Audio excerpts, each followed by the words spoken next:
as well as conservatism, and the problems of technology in America that's also going to make us push us in the underclass, is to teach you how to compete. We got to understand we got these problems, but you got to understand where the problems came from.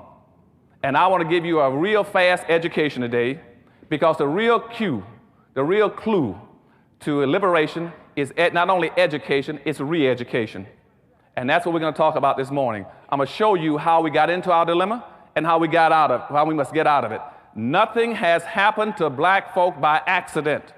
Everything that's happened to you has been systematically programmed through what I call social engineering. You are a victim of historical social engineering. Now let's go back and start dealing with some of these issues.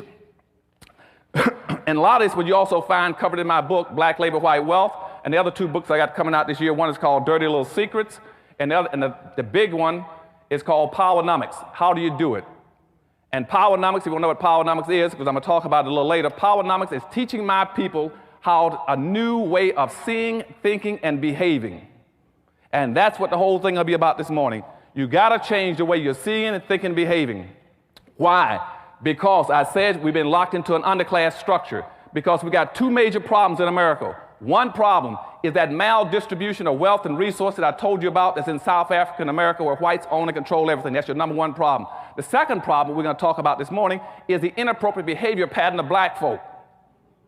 Those are the only two problems you have. I don't care what anybody else talks about in America. It's not worthwhile wasting your time.